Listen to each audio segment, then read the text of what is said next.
From octopi to Australian spiders to Michael Jackson dragons, Monster Hunter Wilds is filled to the absolute brim with grade A monster designs, accounting for some of the best boss fights in all of gaming, period. Starting off with the one, the only.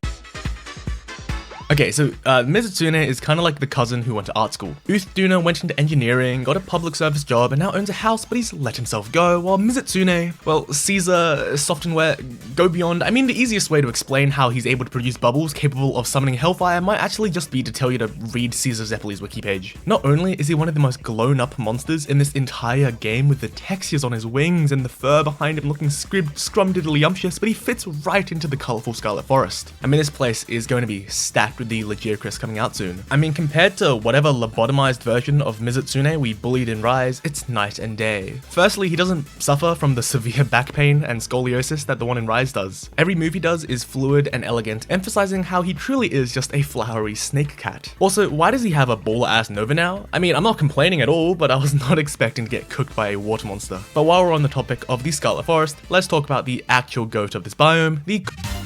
Okay, so I'm not going to sugarcoat it. This is literally a monkey who shits out its ass and mouth. Yep, imagine Rajang, but instead of hitting the gym and becoming a known terrorist, he just sat back, relaxed, and let himself go, raising a lovely family while he was at it. I mean, make no mistake, his children are nothing but fodder for my massive chainsaw axe, but it's the thought that counts. This guy's main gimmick is mushrooms. In this beautiful biome, there's a bunch of them, and when he plucks one and eats it, it gives his feces a unique effect. Parashrooms paralyze you, the red ones make him poop out fire, which, like, damn bro, I'm sorry evolution is this cruel, and sleep shrooms put you to sleep. Really revolutionary stuff here. Honestly, I love this guy. His design is so simple yet absolute gold. A bright pink monkey in a lush forest of green, the fur textures look so good. I want to cuddle him. Too bad he literally smells like poop. But if we're going to talk about simple and gold, well, meet the Railgun Dragon. Look, it's hard to get much cooler than tanking a strike of lightning and using it to lock in. This guy is probably the best non-flagship wyvern that the devs have ever cooked up. He personifies this dance between the skies and the grounds without pissing me off like the Rathalos does. I mean, Insect Glaive absolutely shreds him apart, and his moves are so telegraphed, every weapon makes him a joke, but that first attempt at fighting him is always one to remember. The panic of his head turning into an orbital strike, his wings slashing onto the ground, not to mention you fight him during thunderstorms, which is just, it's beautiful. Fighting Raidao genuinely puts tears in my eyes sometimes. Just a perfect combination of atmosphere, soundscapes, and gameplay. What a home run of a monster. Wait, wrong script. Now, he does lose like half of that aura by feeding every single cutscene he's in, but if we're on the topic of aura, we should really be looking at the...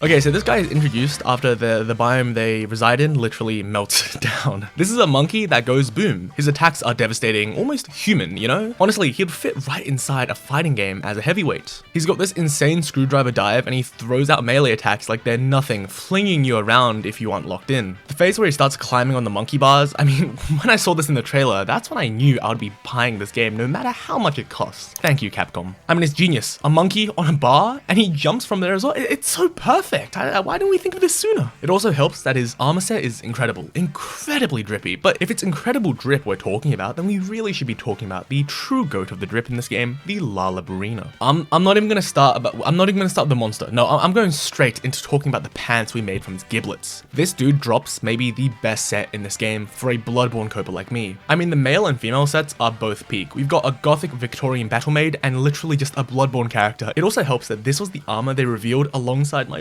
precious charge blade. It's so versatile and does well with literally every other set. My only complaint is the stupid green triangle in the center, but if you're running artisan weapons, it actually ironically fits right in. But the fight itself is also just pretty good. I mean, the arenas that you fight it in are maybe one of the best in the entire game. A grotto covered in blood flowers surrounded by a lake of crimson water, it's stunning just like the Lala Barina. Honestly, if it was a bit harder, I would actually put him as one of my favorites in this game. I love the acrobatic way it attacks and the way it shakes its ass hairs to poison me. And speaking of ass, the Balahara. Look at this guy's eyes.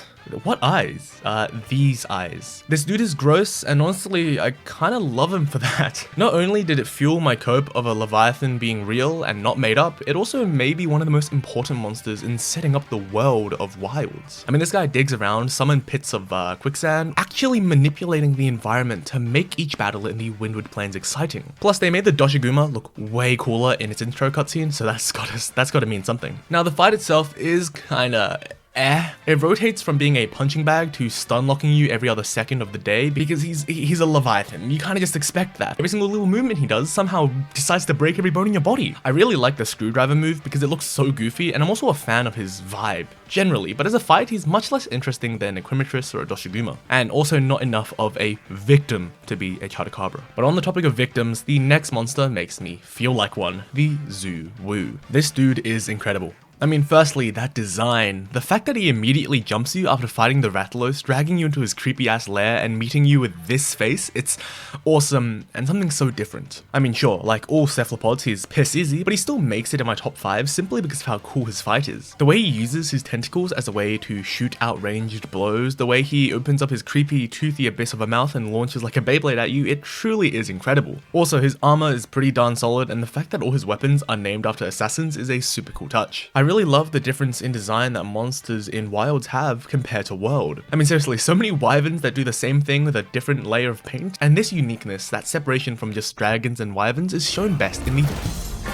I love this fight, I really do. I love the weight and power imbued in all of his attacks, how seemingly pissed off it is 24/7, and how fluffy he is. I mean, this guy is ugly with a face that only can be explained by the breeding of British dudes in the 20th century, but he's just so fluffy and strangely cute. In the demo, I vividly remember thinking to myself that this was going to be easy, only for him to hit me with that one move where he drags his mouth across the ground and munches on you, getting immediately one shot, and realizing that yes, I still am playing a Monster Hunter game. He's honestly the perfect midway point between the Chatacabra and Raidao, a personification of the aggressive power in the late game contrasted with the simplicity of the early game. Plus, if it's simplicity you're looking for, then meet the Gravios. The Gravios is a big rock dragon that shoots lava from his face, and he can fart out sleep too because of course he can. I'm not going to sugarcoat it. A Charge Blade's SAD does a funny little thing on this guy. An Insect Glaive's upward spiral slash is incredibly funny as well. Most weapons do.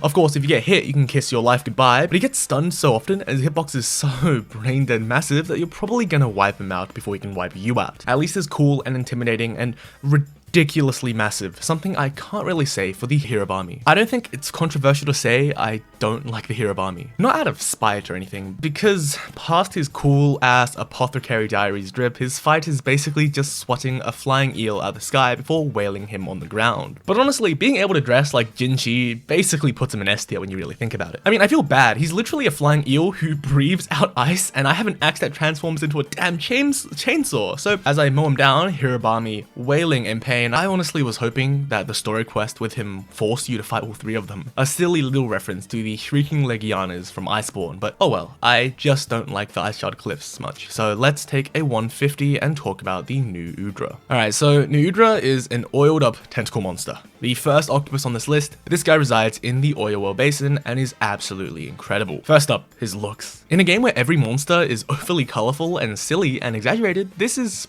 literally just a massive octopus. Now don't get me wrong, he's very silly and it feels so organic. I mean, he's literally covered in oil, so when he sets himself alight, it makes a lot more sense than a Congolala being able to tank fire coming out its ass. His giant Fatalis R flame move is also really cool, and I've seen so many people fall for it. But honestly, he's incredibly brain dead and easy, and I really hope his arch-tempered version is harder. I mean, seriously, his one counter is standing just as close to him as possible, because nothing will hit you. Just like mow him down and move on with your day, which is also the story with the Quematrice. Big chicken. This guy has to be one of my favorite monsters to just beat up for no reason. He seemingly is always in the Windward Plains and loves to destroy all the camps that I put so much love and sweat and tears into making.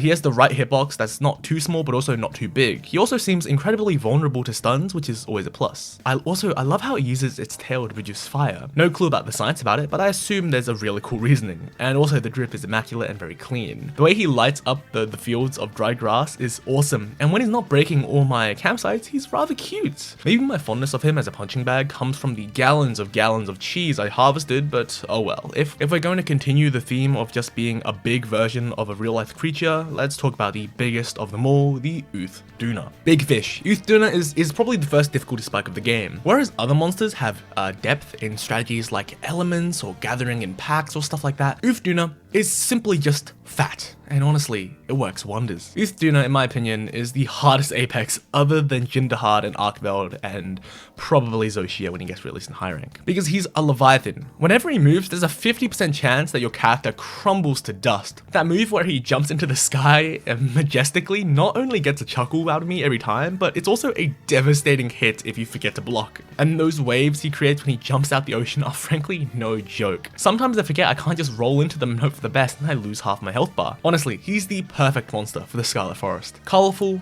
wet, and massive, also making for some of the coolest looking weapons and armor as well, and I'm super excited for the arch-tempered version of this guy and his armor. Anyways, onto the GOAT of this entire series, the Rathalos, the flagship of the entire series, one of the best designed wyvern of all times, just in general. The King of the Skies, a monster that I absolutely despise fighting every single time. Okay, don't get me wrong, I love that I don't have to go on a 10-month long expedition to find this dude in the ancient forest anymore, but he's still annoying. Now, the insect glaive and bow has made me like this guy significantly more, but the charge blade and the greatsword, my two other mains, really make him a struggle. I know I can use flashboards and I know it's 100% a skill issue, but it's just so frustrating. But you know what? All things that go up must come down, and that feeling of grounding the King of the Skies is amazing. I mean, this flying jackass who used to be able to blow flame circles, wiping half your HP bar, is now just a golden scar on the ground ripe for the bonking. But alright, it's time to talk about the thing that it loves most. The subscribe button. Okay, I'm a very new creator, so even one sub is gonna make me go,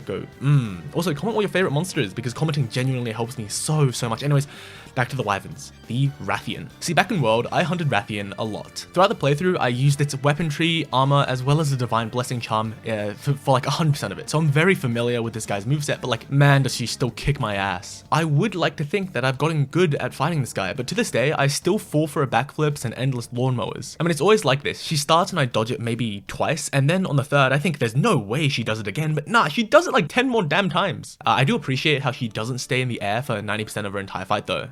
Also, I love the way she looks in this game. The Rathalos got a crazy glob, but seeing her specifically in the Windward Plains is so cool. The way her color palette and textures mix with the drab sand and grass and the gold rays of the sun, it's absolutely awesome. Anyways, screw the sun and the sand and the grass and all that stuff, let's take a look at this guy's definitive proof that God has favorites. I mean, imagine being a little skin sack and filling yourself with literal slop to stay alive, only to be forced to live in the oil well basin. It's a tough life. That being said, he's a solidly fun fight. You know, he's pretty simple in his moves, but the attacks where he farts into the ground and shoots sludge at you, they're pretty funny. Also, I like his armor and weapons. They grew on me a lot. I went from hating them to actually kind of digging it. But like I said, God's least favorite creature. Like, why is his brain suspended in goo? As an Australian, this guy is right up my alley because it's just a big spider. No sugarcoating it, really. A big spider that uses its own webs to swing around like a wrecking ball. He also spawns hundreds of little babies, which is absolutely disgusting. Like, this thing is nasty, but I'm not too worried because I could also just step outside and see the same thing. End of the day, it's just a super solid spider fight, and I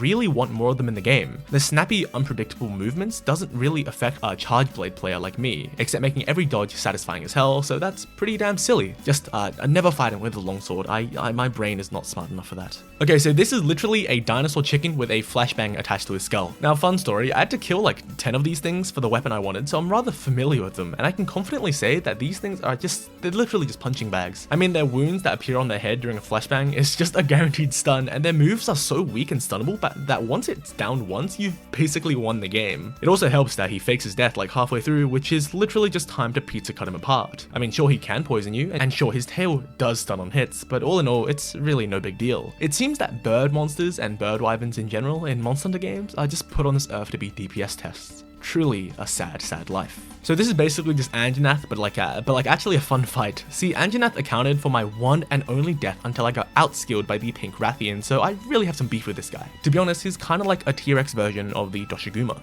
Like, they feel eerily similar, and that's absolutely a good thing. Because this is what would happen if you just fed Fent to a T-Rex. It's super aggressive, leaves behind little puffs of coke, and he does whatever the hell this move is. He also leaves behind him on the ground explosives, so you can't really go full aggro on him, or at least you still have to pay attention to your surroundings, which is always a treat. Also, this dude's armor set is actually kind of crazy, so please keep that in mind. I remember fighting this guy in Iceborne and audibly bemoaning his return, but when I actually fought him, I loved him. I loved every second of fighting him, and it surely did bring back a little bit of World Iceborne nostalgia that I hold so dearly in my heart. And speaking of World, I love fighting this guy. I mean, especially with the charge blade, you perfect block into AD, give him a terrible concussion, and then ground his ass. He's also super satisfying with the longsword as well. It should be noted that this guy does feel significantly weaker. I mean, in World, he would bleed on every hit, stun you down, and combo your ass up, but he doesn't really do that in this game. Because of the focus mode, hitting him is significantly easier, especially with something as generous of a hitbox as the charge blade and longsword. However, even with those nerfs, this guy is still so damn awesome. He's a monster that didn't feel like he was from World, but rather a creation of this game because he was so fluid and fast, dodging around and doing all that stuff. Part of me misses his gathering gimmick where he'd carry Schmeat back to his cave, but whatever. His drip is just as good and equally as juicy as it was in World. I'm so excited for the Master Act version of his gear because I absolutely adore it. Okay, so this is the CPU cooler Leviathan, and honestly, maybe one of the top 3 fights in this game. I mean, the list is like Zoh Shia, Arkveld, and this guy. I mean, this guy makes my Jin Dahaad. What am I even doing with my life, man? His hitboxes are big, he has an Eschaton Judgment, and he has the patented get hit once and you're at the mercy of God move. I mean, seriously, the amount of ass pulls this dude has is absolutely insane. He can just ram into you and crush every bone in your body or throw a snowball that will actually just end your life instantly. Finally, let's talk about the Eschaton Judgment. I mean, this thing is absolutely beautiful. For the first time round, I looked around desperately for anything, but I couldn't find a single thing to hide behind, so I tried to hide behind my shield, but damn, I got cooked. Fun fact, this was the only time I got carted on my entire playthrough until the other Eschaton Judgment from the Zoh Shia, so yeah, I'm not better at all. Anyways, on the topic of peak, let's talk about the Black Eclipse. I mean, the name itself should say all it needs to say. It's a dragon that infects others with a virus that makes them act a little silly, and in this game, he's an absolute beast. I mean, he's faster than literally every monster on this list. He has the ability to immediately wipe your HP bar from the face of this earth, and he can even unlock a secret meta strat known as blocking your entire POV with his stupid ass wings. His base form is pretty damn cool. He mainly just beats you up or coughing on you, but his second phase is when things get real. He grows these massive purple horns and begins to glow purple, which is never a good thing. I mean, this guy is a machine designed to turn hunters into carts. It doesn't really help that you're forced to fight him in the Ice Shard Cliffs, which is like trying to fit an American into a Japanese car. However, his fight itself is great. Having fought this guy in Generations Ultimate, I've been craving to see him in modern graphics. I mean, that cool ass cloak he has, I knew they would cook with that, and indeed they did. And once you beat him, that's the end of the main story, and you feel this wonderful game finally coming to a close, except not, because there's Blangonga just chilling in the ice, which leads me to talk about him. Okay, for some reason, the snowy version of the Congolala is here at the very end of the most dramatic fight in this entire game, which is tragic because he's just a Congolala but less interesting. I mean, I really like his design and his aggressive mobile playstyle, but his lack of ass pulls, literally, makes him really easy and a little boring. I mean, accidentally tripping in a pool of parachute poo is annoying, but at least it makes the fight more fun and silly, and it's not just boiled down to swinging an axe into the poor thing's face until it dies, alongside all its children. A sadness that I don't really feel for the next monster on this list, the Yian Kut-Ku. I think this thing should be relegated to the 15th layer of hell. I hate this thing. In fact, hate might not be the right word. I actively despise it. If this thing got in a head-on collision and its entire family of 4 died, I would not even feel bad. I would be celebrating. I avidly enjoy slowly watching the life drift out of its eyes, which is a real shame because the thing that has a HP pool of a wet noodle. Why does he do more damage than dragons? Why is him running around enough to break every bone in my body? He's not even a fun punching bag. There's so little satisfaction in fighting him because I can't do an SAD or hit a rising slash because his hitbox is so tiny. I despise the Yian Garuga, but if they add him back, I might actually be thanking the devs for finally getting rid of this bastard. But oh well, let's not get angry at the final stretch because the next monster is absolute peak. The Arkveld might be one of the best flagships out there. Well, the best base flagship at least. Volcana and Malzeno, they're probably better.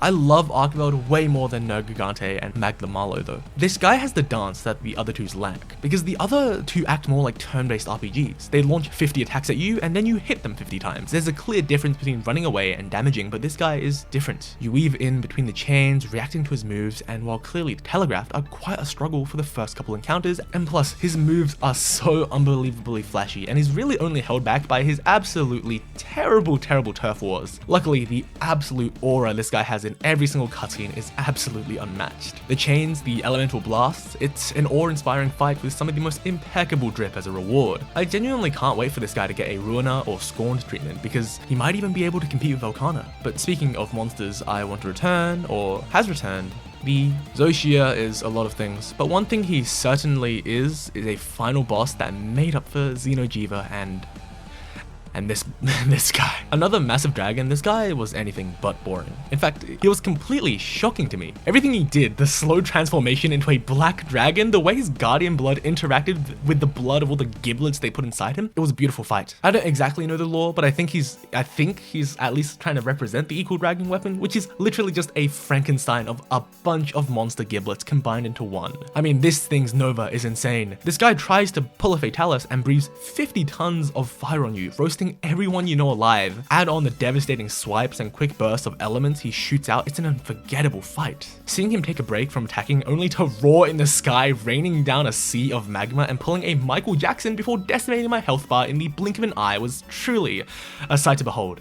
Genuinely peak. And speaking of peak, the final monster on this list, the Chatacabra. The undeniable best monster in this game is my goat, the Chatacabra. I mean, this is the closest we're gonna get to the Pookie Pookie in this game, and at this point, as the ambassador of the Pookie Pookie fan club, I think it might have to do. Now, is he a better beginner fight than the Great Gypceros? I don't know. In my opinion, he is, but I don't think that's an opinion commonly shared. But this walking punching bag single-handedly helped me level up my armor, so he's the absolute go to my eyes. I love his simple moveset. I love the way he uses his tongue. I like that he's actually a good tutorial monster that isn't just filled with a bunch of random knockdowns and pain in the ass moves. He's really cute, and I adore him. And that's every single monster out there right now. If they secretly add like Bagel Goose or Valstrax or something like that in the title update, yeah, sorry about that, but thank you for watching, and I'll see you in the next video next time. Stay hydrated, stay safe, and bye bye.